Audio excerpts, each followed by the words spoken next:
Песнями, шутками и поздравлениями с новым учебным годом в адрес дорогих учителей открывают эту конференцию школьники. И хотя сейчас они на каникулах, надеть форму для такого случая им даже приятно.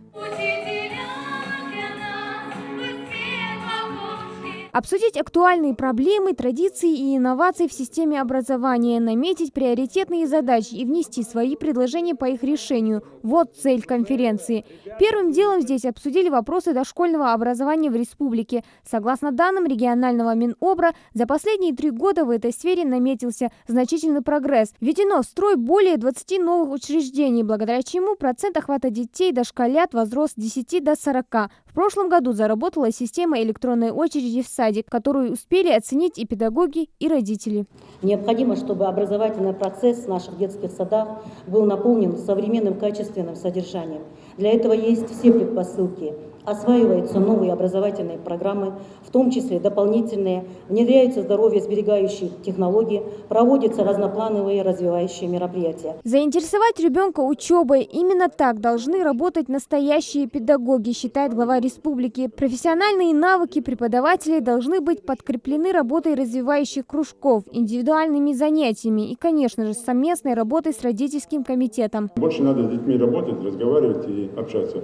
Опять же, понимая, что каждый родитель пытается ребенка вложить в голову или положить ему на плечи тот груз, который он реально потянет.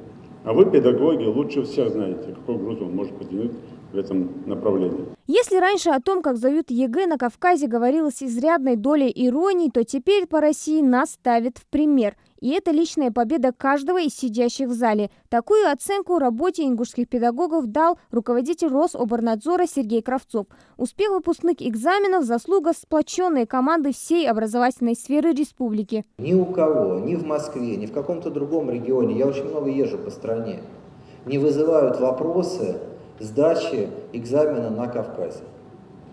Сегодня, наоборот, мы ставим в пример организацию экзамена в Республике Ингушетия у коллег.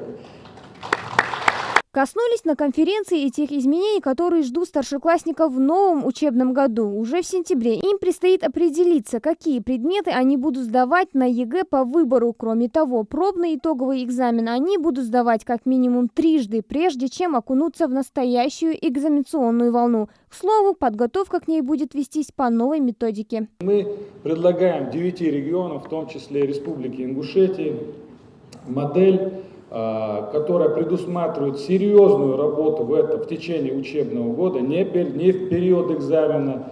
Мы сейчас говорим не о видеокамерах, не о мерах серьезных контроля, мы говорим о подготовке к экзамену, а не к процедуре проведения экзамена. И подготовку к экзамену надо начинать не по итогам пробных экзаменов, проведенных в апреле, а подготовку к экзамену в хорошем вообще случае, в лучшем случае надо начинать, конечно, 1 сентября с десятиклассниками. А самое приятное оставили под конец конференции. Сначала почетными грамотами главы региона наградили гостей.